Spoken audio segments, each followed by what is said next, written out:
예, 금요일 날 우리 산상수훈 말씀을 함께 나누고 있어요. 산상수훈은 하나님 나라의 정부의 법이에요.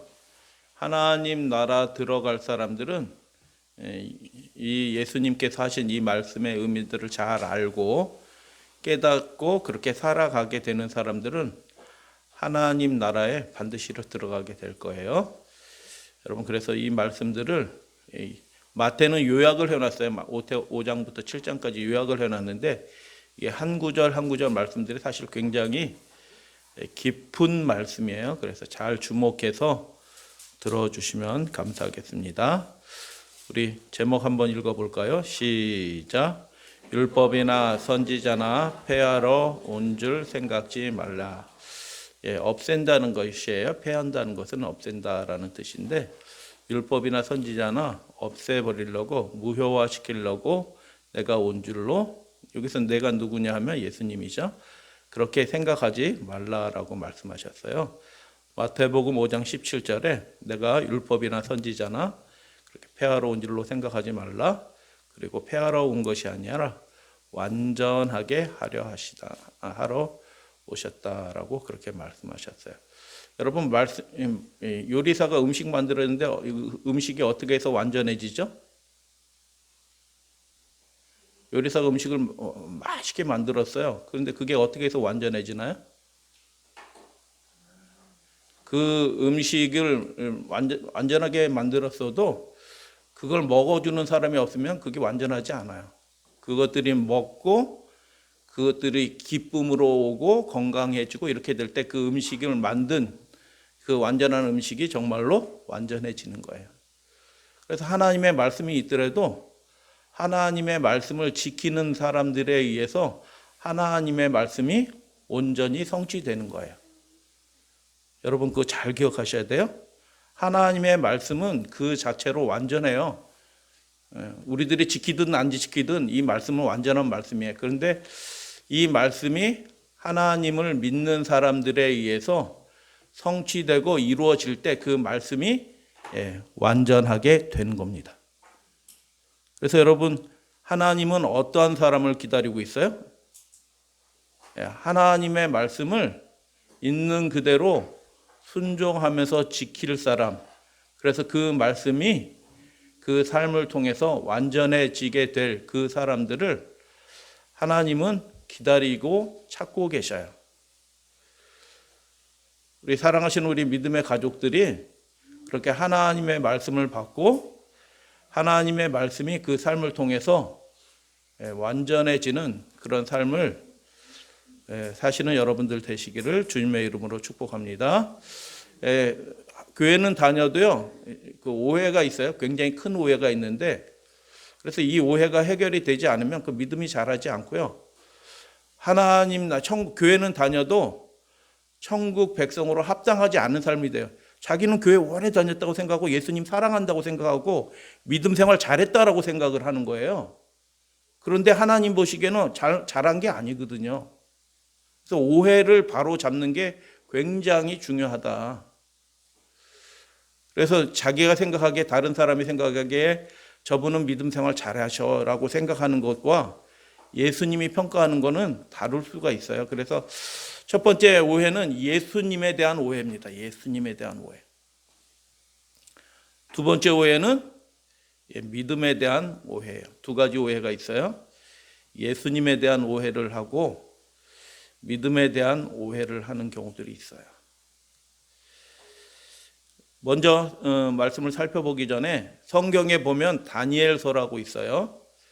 다니엘서를 통해서 하나님이 하나님의 나라가 어떠한 나라인지 보여주셨어요. 여러분, 혹시 기억나시는 말씀이 있어요? 하나님의 나라가 어떠한 나라인지 다니엘서에 기록된 그 말씀 중에서 기억나는 거 있으시나요? 우리 한번 살펴보도록 하겠습니다. 다니엘서 2장과 4장과 6장과 7장에 있는 말씀인데, 이 열왕의 때, 이 마지막 때예요. 하늘의 하나님이 한 나라를 세우실 것이다라고 그렇게 말씀하셨어요. 그러니까 그 나라의 백성으로 준비되는 것은 정말로 중요한 일입니다. 그때가 다 됐거든요. 그 모든 나라를 쳐서 멸하고 영원히 설 것이다. 영원한 나라가 역사가 끝나고 영원한 나라가 세워질 것이다 라고 예언하신 때가 다 됐습니다. 4장 말씀 한번 읽어보도록 하겠습니다. 다 같이 그 나라는 시작. 그 나라는 영원한 나라요 그 권세는 영원한 권세요 그 나라는 대대로 이르리로다. 그 나라가 계속 이어질 것이다 라고 말씀하셨어요. 근데 그 나라를 세우시는 하나님은 어떠한 하나님이시냐고 이렇게 되어 있냐 하면 그는 사시는 하나님이시요 영원히 변치 않으실 자이시며 그 나라는 망하지 아니할 것이. 하나님에 대해서 뭐라고 말씀하냐면 사시는 하나님이시다라고 얘기하셔요. 그리고 어떤 하나님이라고요?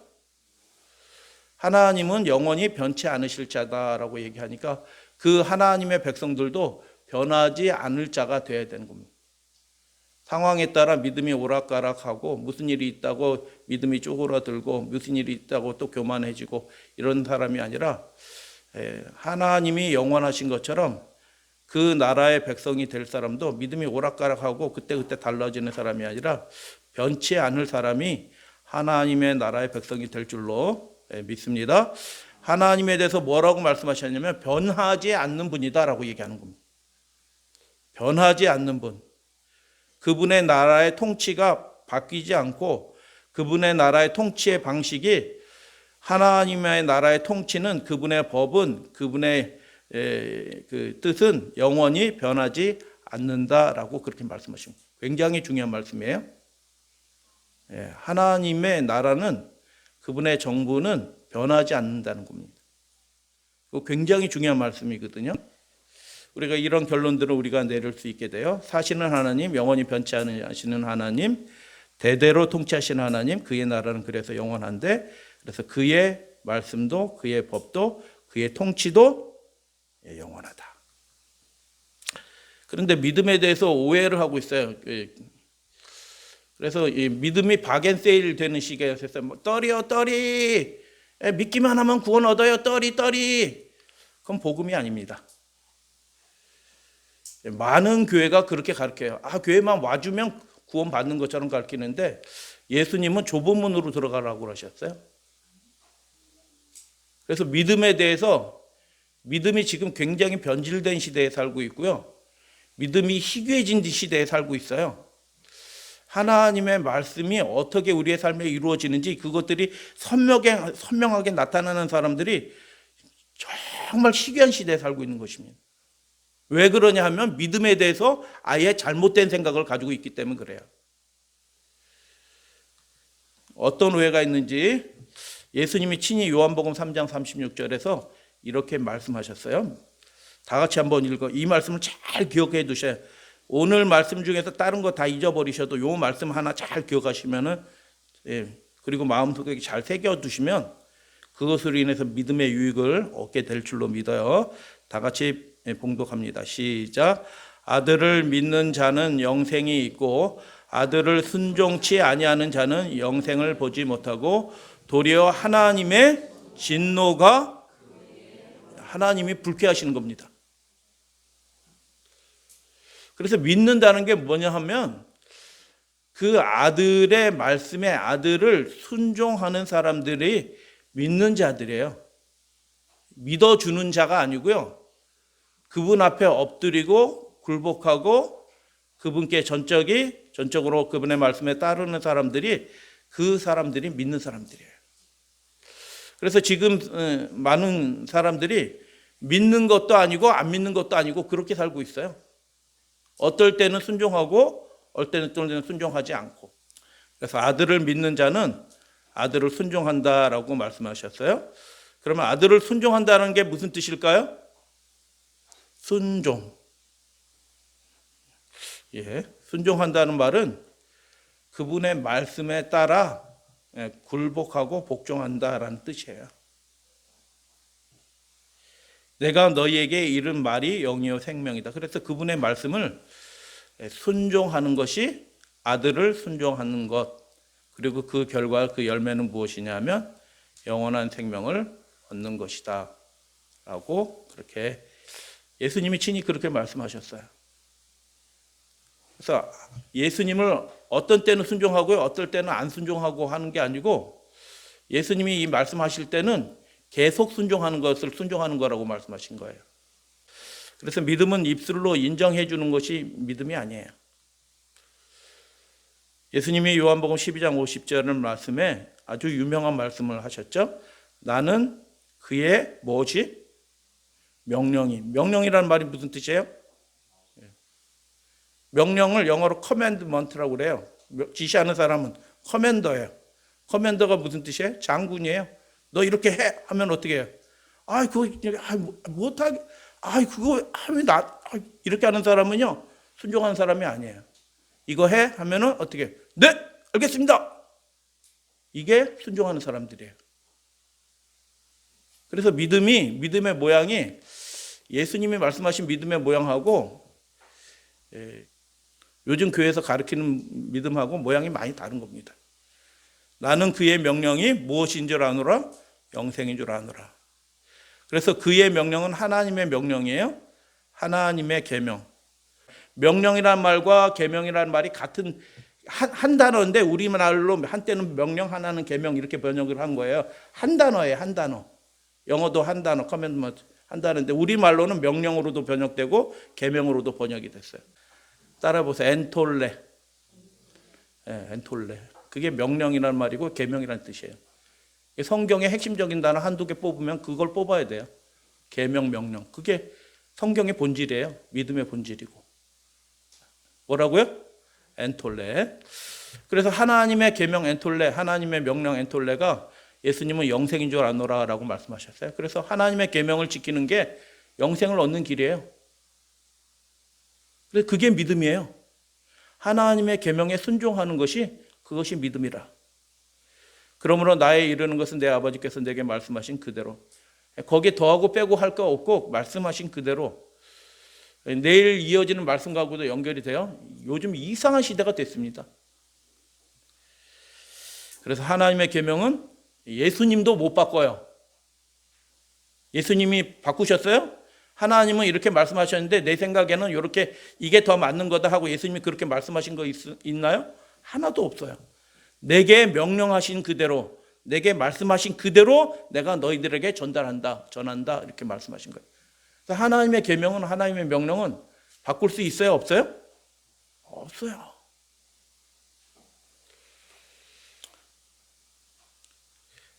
사도행전 28장에 보면 이런 말씀이 있어요. 바울이 아침부터 저녁까지 강론하여 하나님의 나라를 증거하고 모세의 율법과 선지자의 말을 가지고 예수의 일로 권하더라.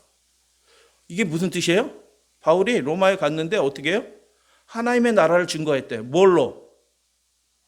하나님 있어요. 하나님의 나라에 있어요. 이 말을 계속 반복한 게 아니고요. 성경 말씀으로 그렇게 한 거예요. 여러분 성경 말씀으로 그걸 할 줄 아셔야 돼요. 예수의 일을 예수님에 관해서 증거하는 겁니다. 근데 예수님을 증거하기 위해서 하나님의 나라를 증거하기 위해서 반드시 필요한 게 있는데 그것이 무엇이냐면 모세의 율법과 선지자의 말이 없으면 하나님의 나라도 증거할 수 없고 예수님도 증거할 수가 없어요. 그렇기 때문에 이 율법이 없으면 잘 기억하세요. 이 율법이 없으면 하나님의 나라도 예수님도 모르는 사람이 되는 거예요. 요즘 교회가 뭘 버렸다고요? 주여 주여 하면서 율법을 버렸어요.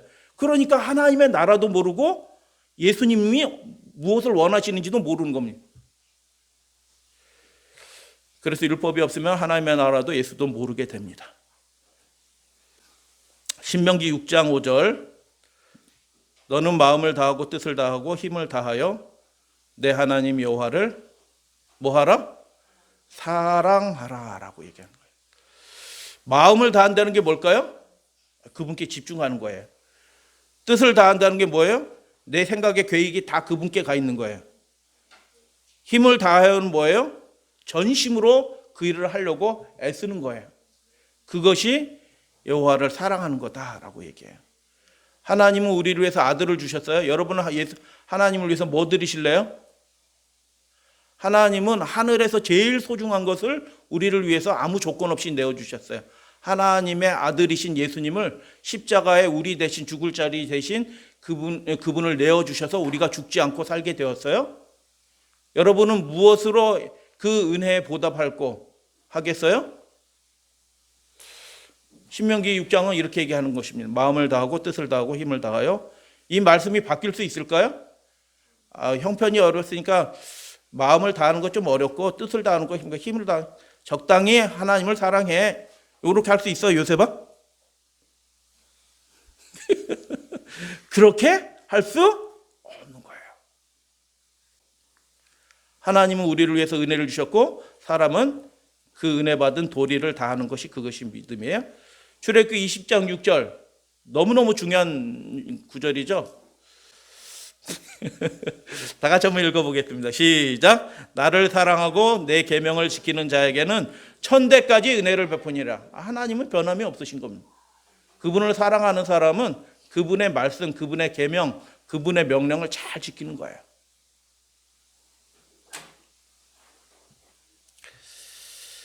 그러면 예수님 당시의 종교인들은 그 율법에 대해서 어떻게 생각하기에 예수님을 막 공격한 것 같아요. 그래서 예수님이 말씀하시는데 내가 율법이나 선지자나 폐하러 온 것이 아니다라고 말씀하신 거예요. 막 공격했어요. 어떻게 생각하길래 예수님을 공격했을까? 그들의 생각은 이거예요.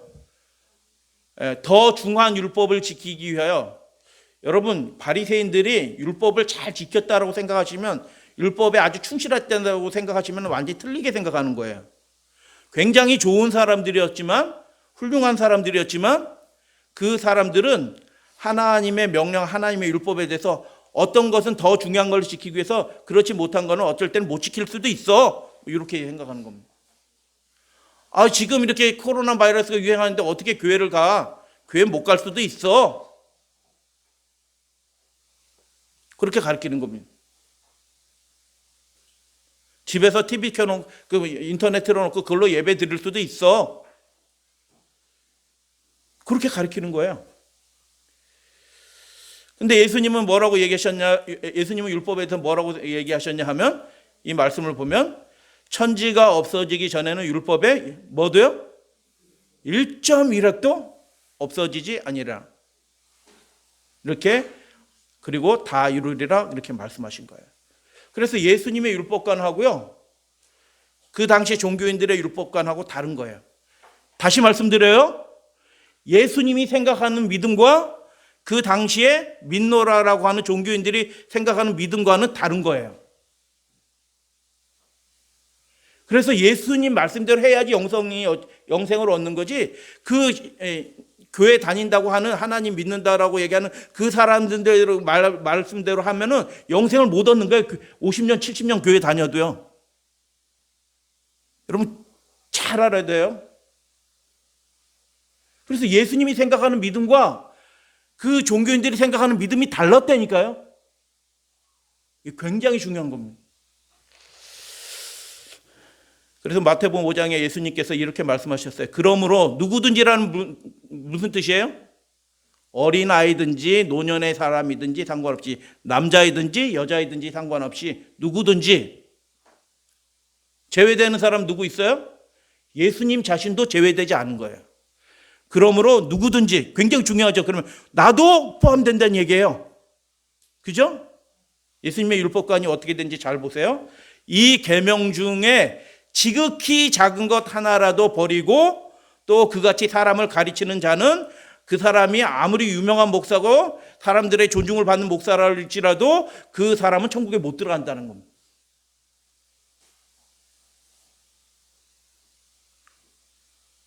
저는 어려서 잘 몰랐는데요. 누구든지에서 제외되지 않아요. 열심히 들어야 돼요. 하나님 기회를 주시거든요. 저는 들어도 자꾸 까먹어요. 또 듣고 하셔야 돼요. 누구든지 이를 행해야 되는 거예요. 가르치는 자는 천국에서 어떻게 다? 훌륭하신 분이에요. 어떤 분이 훌륭한 분이에요? 천국에서는 그분의 말씀을 듣고 행하고 말씀 그대로 지극히 작은 것 하나도 함부로 하지 않고 중요하게 생각해서 그대로 믿고 행하고 가르치는 사람들이 천국에서는 높임을 받는 거예요. 하나님께 고임을 받는 거예요. 여러분 공부 잘하면 선생님이 좋아해요. 운동 잘하면 체육 선생님이 좋아하고요. 미술 잘하면 미술 선생님이 좋아해요. 그러면 하나님은 누구를 좋아하시나요? 아주 자그마한 것 하나도 소홀히 생각하지 않고 잘 듣고 행하고 그걸 가르치는 사람, 그 사람이 하나님께 높임을 받는다는 겁니다. 할렐루야, 아멘. 고등학교 2학년 때 우리 학교 선생님 중에서 요즘으로 얘기하면 수능 출제하는 선생님들이 여럿 있었어요. 그분이 들어가서 문제를 내는 거예요. 이 문제 나온다 이렇게 얘기해요. 이 문제 나온다 하면 진짜 나오는 거예요. 그분이 내는 거니까. 이 문제 나온다 하면 이렇게 하는데 저는 뒤에 앉아가지고 친구들이랑 막 장난치면서 저 나온대. 저거 틀리면 돼. 나머지 다 맞고. 그렇게 계속 살다 보니까 그것도 모르고 그 다음 것도 모르고 그 다음 것도 모르고 다 모르는 거예요. 여러분 하나님의 말씀도 마찬가지예요. 그거 하나 몰라 이렇게 하면요 그것도 모르고 다음 것도 모르고 그것도 다 모르게 되는 거예요. 그리고 결국 무엇도 몰라요? 하나님도 모르고 예수님도 모르는 사람이 돼요. 여러분 그래서요 말씀을 기록하셔요. 다른 사람에게 알려주기 위해서 기록해 놓으셔야 돼. 기록을 해놓고 항상 또 마음에 암송하고 이렇게 해야 되는 거예요.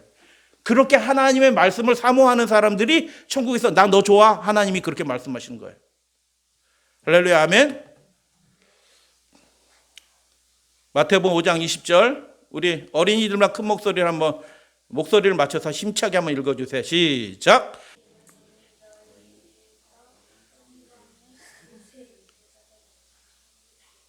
할렐루야 아멘. 너희 의가 여러분 천국 가는데 필요한 게 뭘까요? 의가 필요하대. 이 의가 그러니까 여러분 이 의에 대해서 분명하게 알고 그 의를 경험하는 사람들이 천국에 들어가는 거예요. 예수님 만나고요 그 아름다운 하늘에 들어가요. 의가 없으면요 천국에 못 들어가. 그래서 의에 대해서 관심을 많이 가지시고 의를 구하라고 얘기하셨어요. 그런데 서기관과 바리새인도 의를 구한대요. 근데 서기관과 바리새인들의 의하고 예수님이 생각하는 의하고 다른 거예요. 그래서 예수님이 생각하는 의가 그게 참된 믿음이고요. 그게 구원에 이르는 믿음이죠. 바리새인들의 그 의, 사람들한테 훌륭해. 저렇게 경건할 수가 대단해. 하지만 그 의 가지고는요. 천국에 못 가는 겁니다. 그러니까 여러분 진짜 의를 경험하셔야 돼요. 서기관과 바리새인들의 의 그거 가지고는 천국에 못 간다는 얘기예요. 더 낫다라는 얘기는 전혀 다른 의라는 거예요. 바리새인들과 서기관들의 의는 어떤 의일까요? 그러면 핸드폰 어디 있지? 핸드폰 가지고 이렇게 하잖아요. 저도 많이 봤어요. 이거 뭐 하는 거예요? 겉모습을 깨끗하게 하는 거예요. 그 의가 그게 나쁜 거예요? 생활을 깨끗하고 질서 있게 하고 규모 있게 하고 그게 나쁜 거예요? 좋은 거예요. 근데 그것 가지고는 천국에 못 간다는 거예요. 예수님의 의는 그럼 무슨 의예요? 이 겉모습 이게 아니고요. 그 속사람까지도 하나님 앞에 깨끗하고 정결하고 아름답게 변화되는 거예요. 여러분 내 마음을 내 마음대로 할 수 있어요? 없어요? 안 돼요. 그러니까 어떻게 하면 돼요? 하나님을 전적으로 믿고 그분께 굴복하고 엎드려야지 내 마음이 하나님의 영에서 통제가 되는 거예요. 그 의를 경험한 사람이 천국에 들어가는 거예요. 그렇기 때문에 요즘 교회에서 가르치는 의 가지고는 천국에 못 갑니다. 유감스럽지만. 그거는 예수님이 가르치신 의하고는 완전히 달라요. 그래서 쭉 이런 말씀들이 있잖아요. 형제한테서 노하고 형제에 대해서 화내는 사람 그건요 천국 백성의 그 의로운 삶이 아니야. 그러니까 친구들이 막 욕하고 막 아무 말이나 막 이렇게 한다고 해도요 같이 계세요 막 이렇게 하는 사람은요 그 친구와 함께 천국 못 가는 겁니다. 우리는 다르게 살아야 돼요. 여자를 보고 음욕을 품은 자는 이미 간음하였다라고 얘기해요. 그 눈을 빼버리라고 얘기하셨어요. 범죄하는 그 손을 잘라버리래요. 부모님은 아유 괜찮아 뭐 다음엔 그러지 말라. 부모님 그렇게 말아요. 근데 예수님은 뭐라고 말씀하셔요? 잘라버리라고 얘기했어요. 그 손을요. 그래서 예수님이 말씀하신 믿음과요 교회에서 말하는 믿음이 많이 달라요. 이 문자 그대로 하면 진짜 잘라야 되는 거거든요. 근데 이 말씀의 의미가 무슨 뜻이냐면 요셉이가 지금 마음속에 생각은 그거야. 그만큼 단호하게 그 일에 대해서 그 죄악에 대해서 그 불순종에 대해서 거부해라라는 것입니다.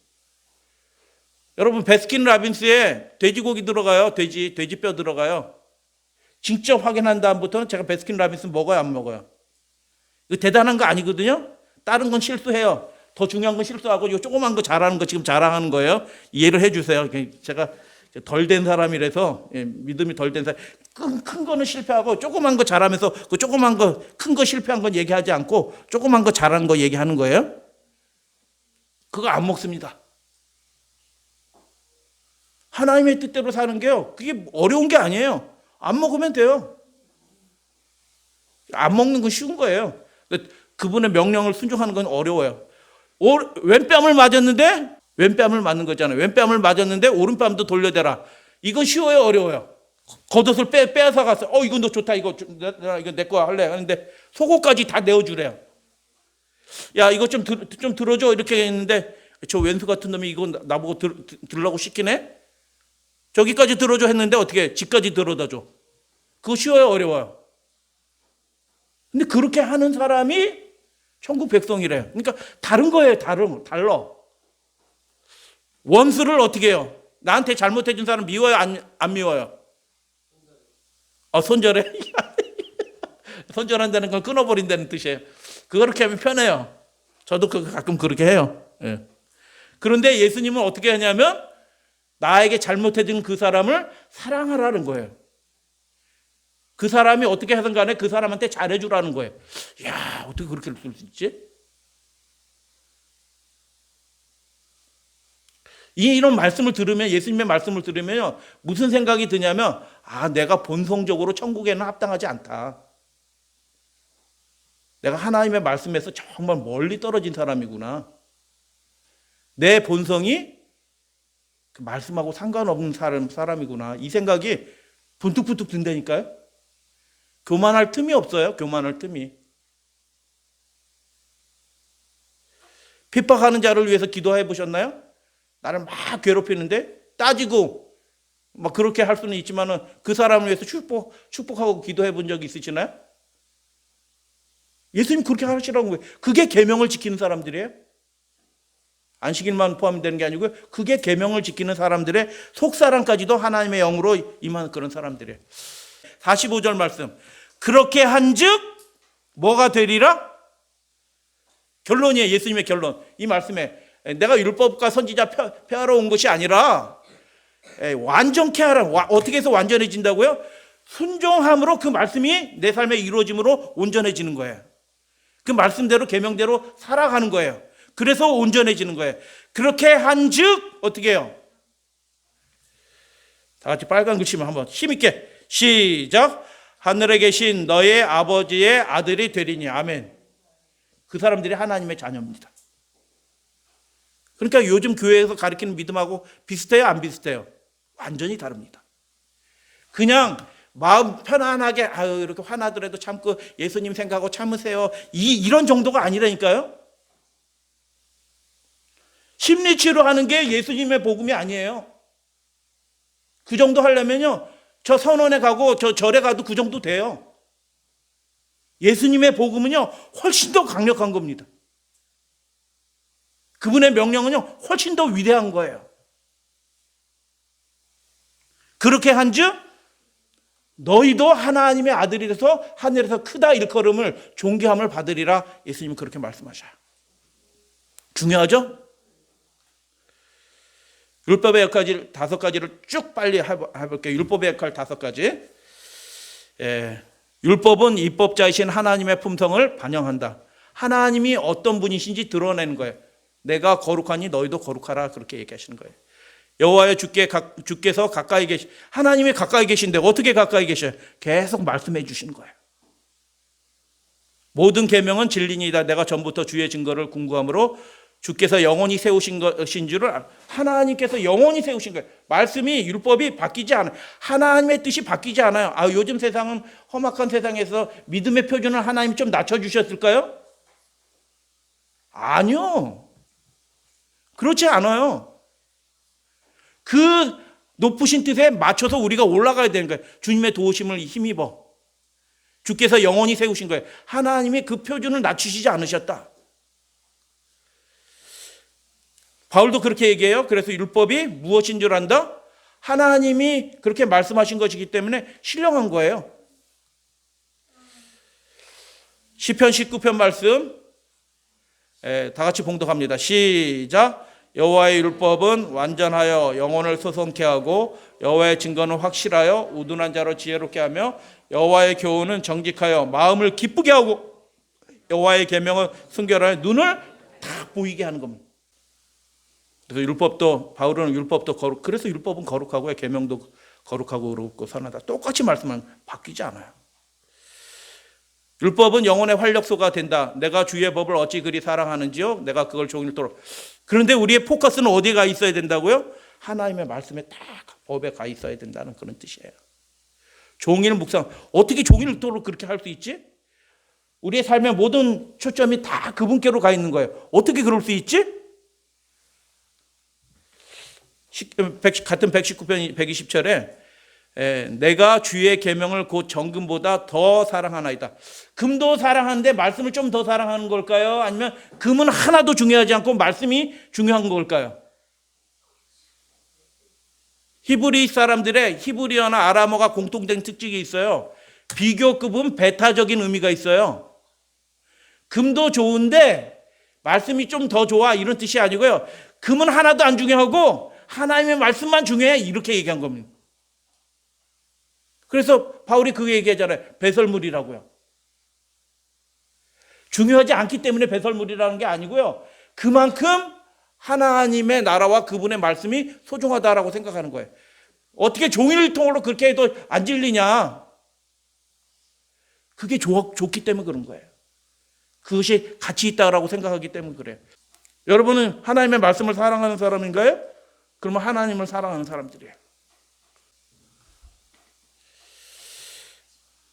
119편은 제가 이 말씀을 정말 이렇게 놀랍게 생각하는데 환난과 우환이 내게 미쳤으니 굉장히 어려움을 당하는 거예요. 그런데 뭐라고 말씀해요? 주의 계명이 나의 즐거움이니다 이렇게 얘기해요. 야, 이게 무슨 뜻일까? 지금 죽을 둥 살 둥 하는데 하나님의 계명이 내 마음의 즐거움이다라고 얘기하는 거예요. 어떻게 그럴 수가 있지? 그 계명, 그분의 말씀을 통해서 하나님의 약속을 보는 겁니다. 그렇기 때문에 내가 죽을 둥 살 둥 어려운 일을 당하는데도 하나님의 말씀 들으니까 기쁘다라는 겁니다. 문제가 해결돼서 기쁜 게 아니고요. 하나님이 계시고 그분의 말씀을 들으니 내가 기쁘다라고 얘기하는 것입니다. 세 번째, 순종은 하나님을 사랑하는 증거이다. 요한일서 5장 3절에 보니 하나님을 사랑하는 것은 이것이니 우리가 그의 계명들을 지키는 것이라 라고 그렇게 말씀하셨어요. 하나님의 뜻대로 살아가는 것이 힘든 것처럼 가르치는 사람이 있어요. 누가 그럴까요? 저도 가끔 그랬어요. 그걸 즐거운 거로 가르쳐야 되는데 굉장히 힘든 거로 가르쳐. 그럴 수도 있어요. 어떨 때는. 근데 늘 그러면 안 되는 거예요. 그분의 명령은 즐거운 거래요. 근데 무거운 것으로 가르치는 사람들이 있어. 그건 믿음 가짜 믿음입니다. 하나님의 뜻대로 순종하면서 사는 게 힘든 것처럼 가르쳐요? 그건 마귀가 하는 일입니다.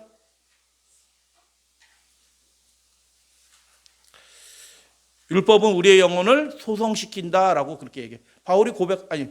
다윗이 그렇게 고백하는 것입니다. 우리로 지혜롭게 한다라고 얘기하는 거예요. 말씀을 자꾸 들으시고 그 말씀을 마음에 새기셔야 됩니다. 예수께서 대답하시되 진실로 진실로 너에게 이르노니 죄를 범하는 자마다 죄의 종이다 이렇게 하는 거예요. 그 문제가 해결돼야 되는 겁니다.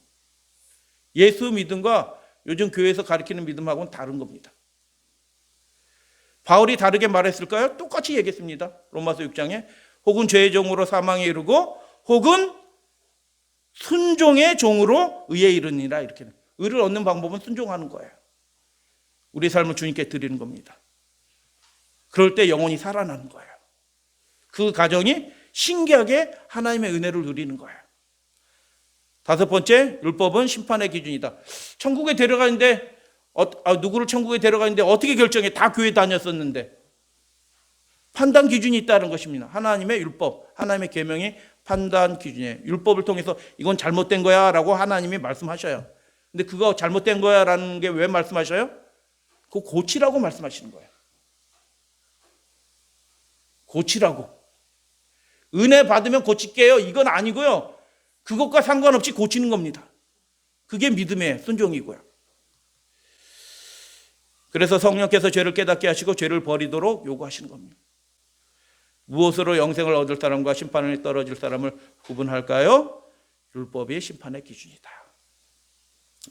천국은 그렇게 할 만한 가치가 있습니다. 놀라운 것이라고 말씀해 주셨어요. 우리 다 천국에 가시는 우리 사랑하시는 믿음의 가족들 되시길 바랍니다. 예, 그렇게 할 만한 가치가 있어요. 내가 생명에 들어가면 계명들을 지키라라고 예수님이 말씀하셨습니다. 네, 다섯 가지 우리 쭉 기억나시는 거 한번 생각해 보시면서 보세요. 율법은 나도 그렇게 되는가 한번 살펴보세요. 율법은 증거다라고 말씀하셨어요. 율법은 우리의 마음을 소송케 한다고 그랬어요. 회개케 하고. 율법은 기준이에요. 그래서 율법이 바뀌면요, 천국에 아예 합당한 사람이 안 되는 겁니다. 그래서 예수님은 바꿀 필요 없다라고 말씀하신 겁니다. 여러분의 생애를 한마디로 딱 이렇게 정의되면 여러분은 천국에 합당한 사람으로 하나님께 존귀함을 받게 될 거예요. 믿음의 조상 아브라함의 생애를 하나님께서 한마디로 아브라함은 이런 사람이다 라고 딱 얘기했어요. 뭐라고 얘기하셨을까요? 뭐라고 말씀하셨냐면, 이 성경줄 기억하실 만한 가치가 있어요? 이삭을 제단에 드리려고 준비하는 거예요. 하나님이 너 드리라고 했어요. 아빠, 안 돼, 나 죽이지 마, 무서워, 이렇게 하지 않고요, 이삭이 네 알았습니다 하고 손을 딱 내미는 거예요. 이삭이 순종한 거예요. 창세기 26장에서 하나님이 아브라함의 생애를 딱 이렇게 요약을 하신 거예요. 이는 아브라함이 내 말을 뭐하고 순종하고 내 명령과 내 계명과 내 율례와 내 법도를 뭐 했다고요? 그게 아브라함의 믿음입니다. 하나님의 계명을 지키는 겁니다. 그분의 명령에 온전히 순종한 것입니다. 그것이 아브라함의 생애를 한마디로 요약한 하나님의 말씀이에요.